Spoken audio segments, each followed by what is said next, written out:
No, Dwayne's style was readily understandable and peppered with chuckles as he regaled his audiences with nature lore enriched with his own encounters and observations in nature. Dwayne was a regular at meetings of the Blackbrook Audubon Society and the Venerable Burroughs Nature Club.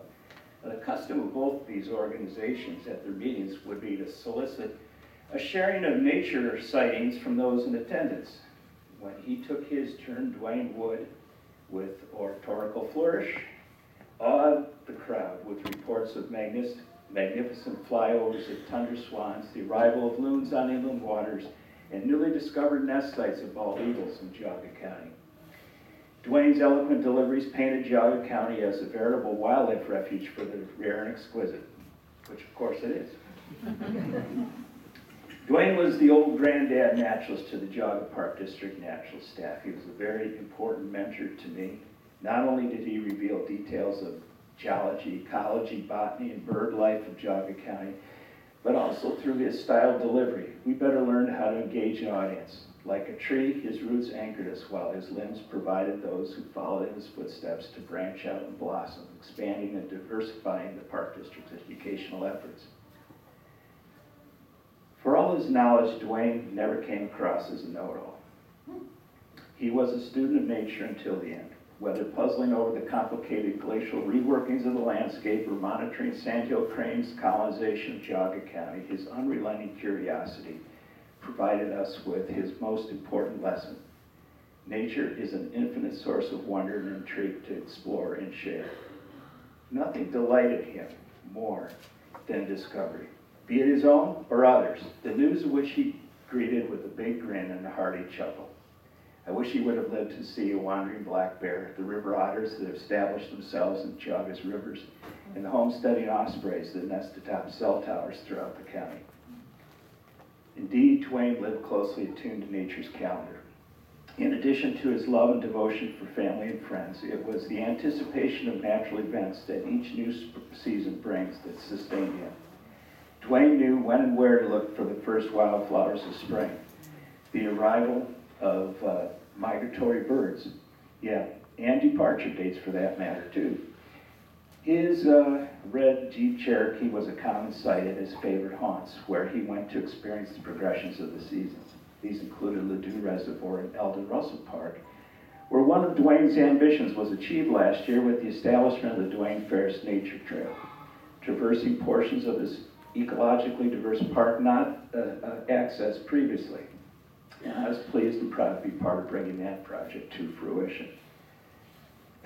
Now, due to his manner of speaking and rugged features, one's first impression of Dwayne might be of a rough, tough, gruff old goat in an ever-present brimmed hat.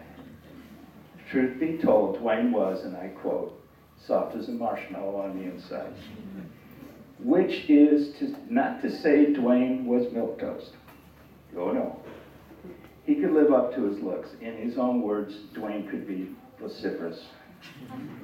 I recall an incident at Eldon Russell Park some years ago. Seems he came upon a park maintenance crew working in the picnic area.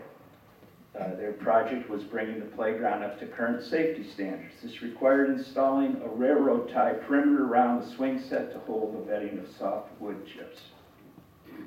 Well, the construction intruded upon a patch of shinleaf pyrola, an uncommon wildflower dear to Dwayne. Well, the guys experienced Ferris fury that day, as their plan was modified on the spot to avoid further impact. The fellows later recounted the incident to me, how Dwayne pitched a fit about in some little posies. Well, my response to them was a reminder that Dwayne was a fervent conservationist dedicated to a conservation agency whose genesis in the Ohio Revised Code was based on establishing parks and preserves for conservation purposes. So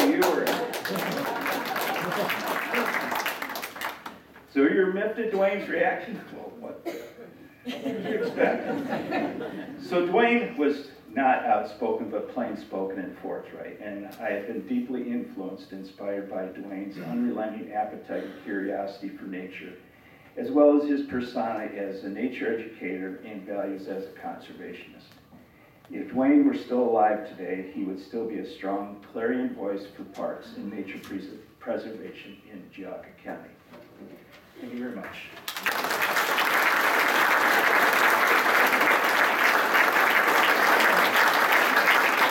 Thank you, Dan. That was wonderful. And to accept the award for Dwayne is his daughter, Beth, and his granddaughter, Laura.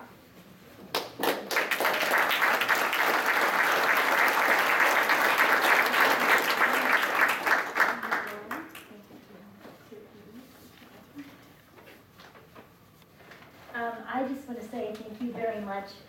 My father was interested in the natural world from the day he was born to the day he died. As a matter of fact, my entry into the family lore was in his bird journal that said December 29th, 5 juncos, 2 snow bunnies, Bethany, 5 pounds, 8 ounces.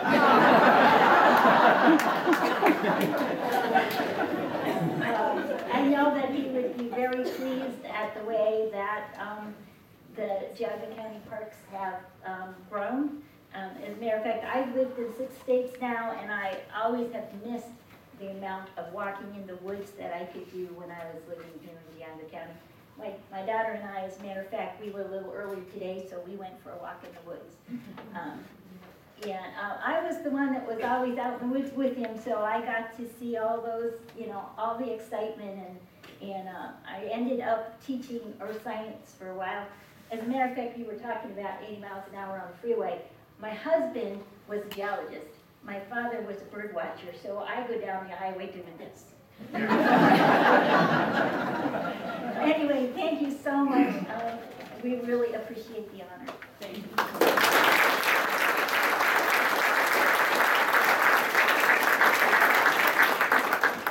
Thank you very much. And now, to present to Tom Curtin, John Leach will come up.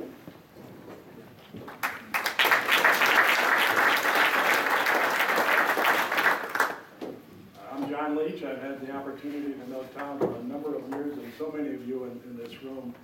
For those of you that don't know, Dan Best just retired about a week ago, I think, or 10 days ago, and you are going to be sorely missed by this whole community, but we know that you will continue to help.